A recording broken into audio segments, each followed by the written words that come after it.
So this video is going to give you a little bit more information about safety eyes and when I choose or don't choose to use safety eyes in my designs. So by and large, I really don't use a safety eye. I'm a big fan of the simple sewn stitch. So basically taking a black contrast yarn and sewing around 2 stitches to create an embroidered eye like this. That would go for all of the animals, the dolls, by and large, most of the designs, apart from the monsters, the vegetables and the flowers, and they have an eye embroidered like this, where you use 2 cream and you use a black. But obviously, safety eyes are entirely down to personal preference, and sometimes they can be really, really useful and effective and give you a really spectacular finish on what you're making. So a few examples of where I have used them, because safety eyes wasn't even a thing that TOFT used to do until basically a design has inspired me introducing them to the range. So what inspired the introduction really initially of the black safety eyes was designs such as the skeleton, where I've used the black eyes to great effect there in order to make it just a little bit more spooky looking than flat face. So there's 2 black eyes used there. With Tara's tarantula, obviously you need quite a few sets for this one. So this is when we actually introduced the mini eye size for the first time. So this is our standard size eye here, and then this is the mini size underneath. So Tara the tarantula uses both sizes in that design.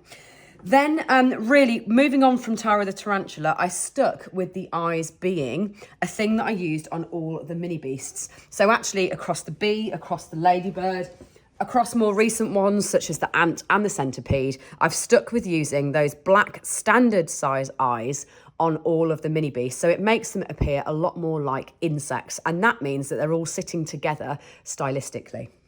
Now, one exception to that, and this is the introduction of the new size of TOFT eyes, is the damselfly. So here, Marie uses an eye that's twice as big as our standard size. So this is now going to become our large safety eye, which would also be a great size to use if you are making large size Edward's Menagerie animals. Great for the damselfly, because obviously these do have huge oversized eyes, but also brilliant if you are someone that likes the look of safety eyes and you want to use them in your standard Ed's Animals make. So they'll work really well for the large size when you use Aaron.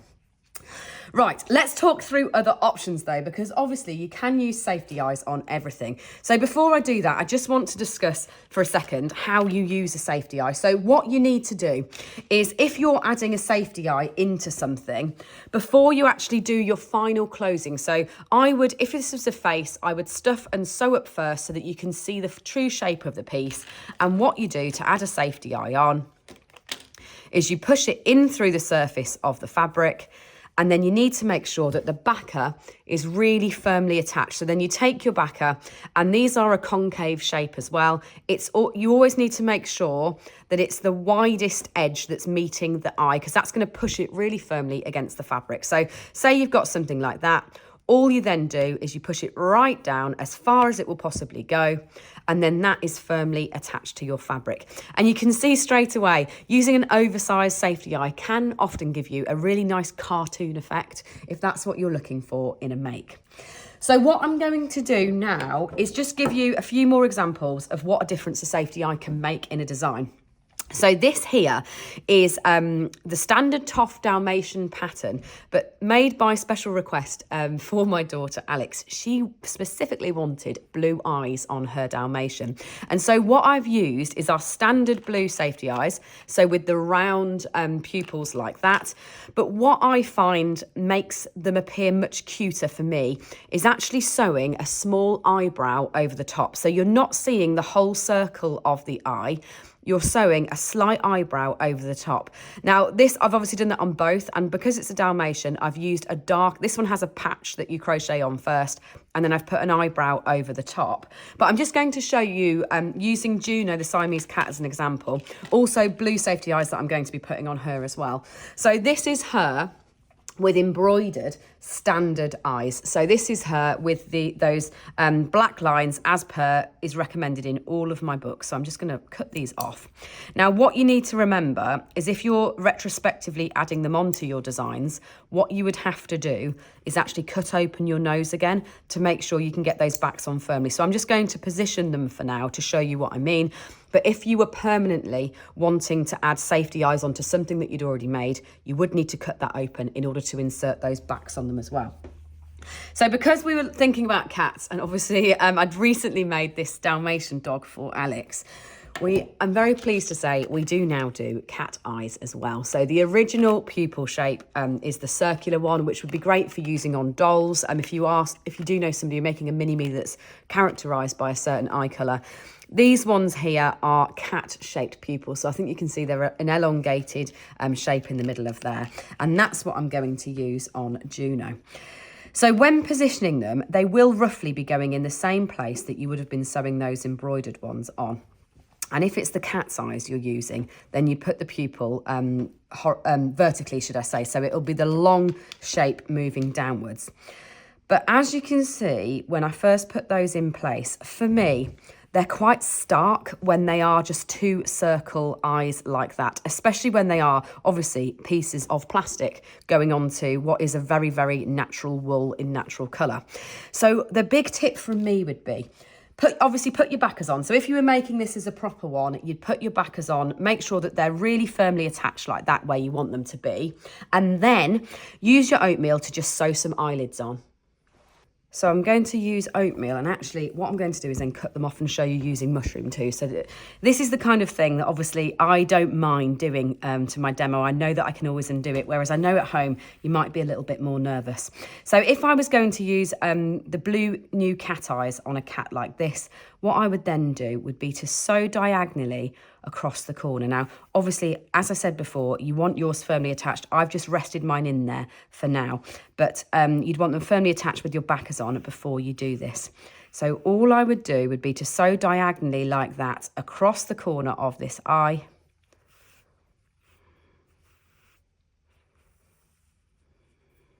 And that just sets it into a bit more of a socket where it doesn't feel like quite such a stark circle that you've inserted on your fabric. It feels much more integrated into the design. So that's one alternative, is to obviously put, you see, a little eyebrow on like that. Now, if you're not keen on embroidery or you want a slightly different effect, you could also always crochet it in. So to crochet a little eyelid in, all I would do, so I've brought my thread across to the side, and obviously don't do them mismatched. I'm just showing you two different techniques here. You'd want them to be the same on both eyes. And I would chain one and then just half treble, almost following the same diagonal line that we did for the embroidery across. And half treble would be the length of stitch that I'd recommend. But if you wanted your animal to look a bit more sleepy, you could always go for a treble, so it'll cover more of the eye. Or if you used a double, it would cover less of the eye. So do you see how all I've done there is 3 half trebles, and then I would sew that end in down there. And that will just, again, sit my eye within a bit more of a socket rather than that safety eye looking all out on a limb on the surface of the fabric. Right, so now I'm going to cut these oatmeals off, and I'm actually going to do them in mushroom just to show you as well how much you can use that kind of contrast colour in a design. So you don't have to just do it in the normal colour. Again, you could do this on your dolls if you really wanted to. If you're someone that really likes the safety eyes on those dolls, you can always crochet those little or embroider those little eyelids in, which will just make them, it'll just give them a little bit of extra character, and they don't sit as full circles. Now I keep adjusting mine there because mine actually haven't got backers on yet, but remember that once your backers are in, yours will stay in place. It's not that they'll swivel around. So if you wanted to try some mushroom ones, what I would do there, come up, and I'm going to embroider both of these.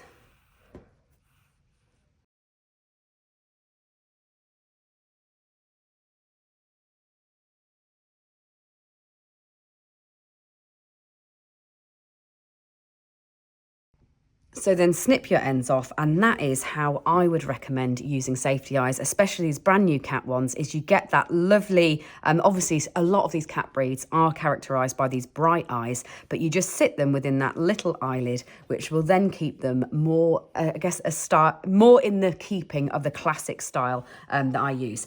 Now, when else to use safety eyes? So another great use of safety eyes would be on, say, owls. So remember that we've got quite a lot of these brightly coloured circular ones. So one like Desmond here, the owl, I've used those bright yellow eyes in the past on ones like those. Let's have a look at what a monster looks like. So this is obviously would be use of one on a monster. So I'm just going to snip off these classic eyes. Now, I haven't even mentioned, but really should mention, that obviously they're called safety eyes. That's because they have a backer on. It's not that they're glass eyes. They're plastic, and they have got those push-on backers, but they are still not recommended or certified for children under 3. So don't forget that. If you are making things for newborn babies, then the embroidery method is always recommended. So if you're going to do a monster, let's see what eyes should we do. Maybe we should do a green-eyed monster on these. So once again, if I was going to retrospectively fit these eyes on, I would need to cut open to be able to put the backs on. Obviously not randomly cut open. You've got to cut open where you closed up. So I would have to unstuff this body and put it on. Obviously the lesson there is don't retrospectively do them. Make sure you think about it before you do the final sealing if you do want to use safety eyes on a design. Right, so I'm going to put those in like that. So you do get a really cute effect. But then once again, I'm just going to do some eyelids, and this time I'm going to crochet them. So you've seen that technique once again. So I'm going to slip stitch in here.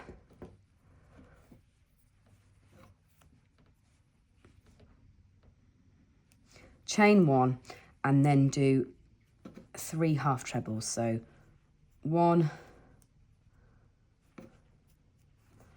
2,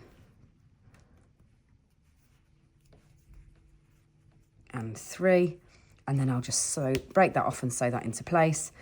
So slip stitch here, chain 1,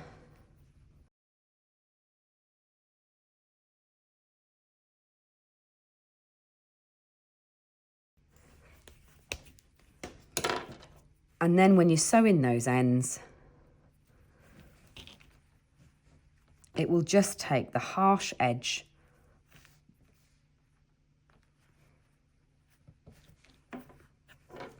off the plastic circle so it feels a little bit more organic.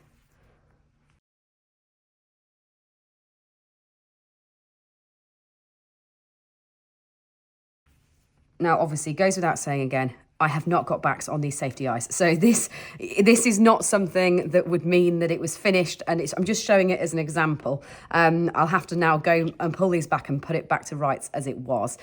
So remember that you do need to get those backs on the safety eyes before you finish something.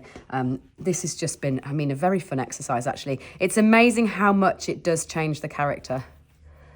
There we go. So I'm pretty pleased with that. I think that looks quite cute with those green eyes. So he's a green-eyed monster with his eyelids across the top.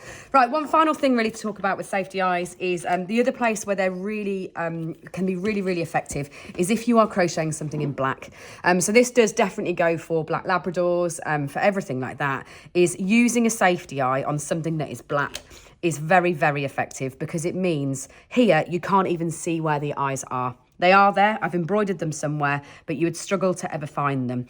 And adding a black safety eye like this in just means that you see straight away you've got that glint. I mean, it's very, very effective on this one because it's got loop stitch as well. So straight away you've got that glint, which is really going to give you that bird-like beady eye.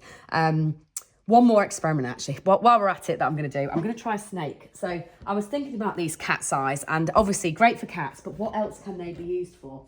And I think Atticus the snake would be another one that's going to look fantastic with these yellow eyes in place. So let me just snip these off while I've got my lime out. And let's try him.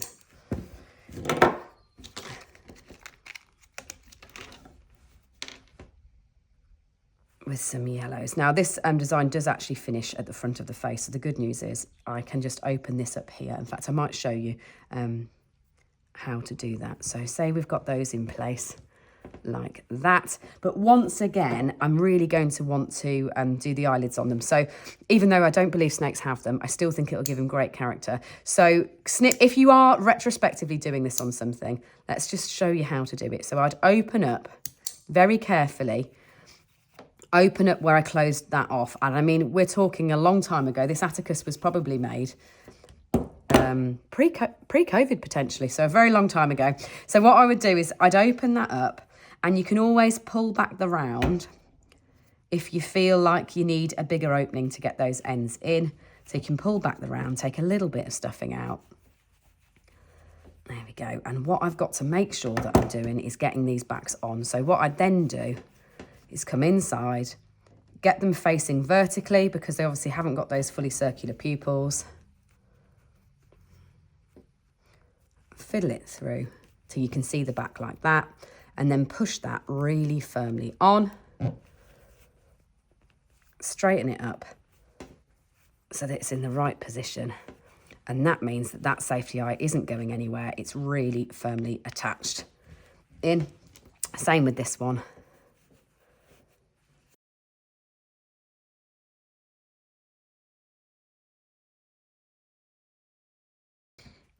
If you're watching this and you think this looks quite fiddly, what you can always do is obviously remove the stuffing. So if you were putting your safety eyes on but you're not sure where to put them, you could always stuff the whole head, position them by pushing them in like I just did, but then you could pull all that stuffing back out again in order for you to get those backs on, and you'll find that a little bit easier.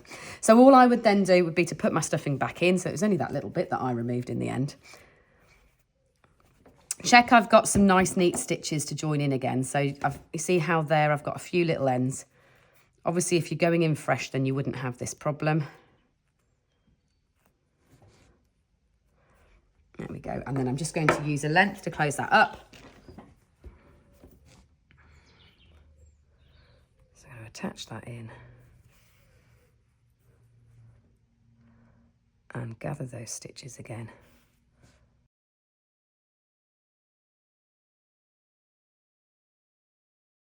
To close off Atticus's face. And even though I know that snakes don't have eyelids, what I'm actually going to do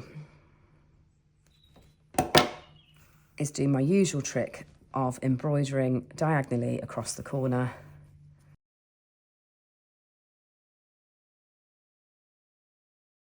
To again make those eyes feel a little bit more integrated, more part of the design rather than a feature that goes on separately at the end.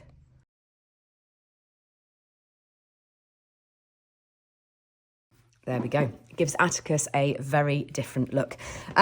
So I hope that that gives you some tips so you can go away and have some fun with using safety eyes. One more I actually haven't even mentioned here is I have got, of course, Dracula here. Great use of the red ones, but I know a lot of cat breeds do actually have these really bold amber eyes as well. So as I move forward, I'm going to be playing with a lot more of these cat eyes to make sure I get them right for the particular breeds.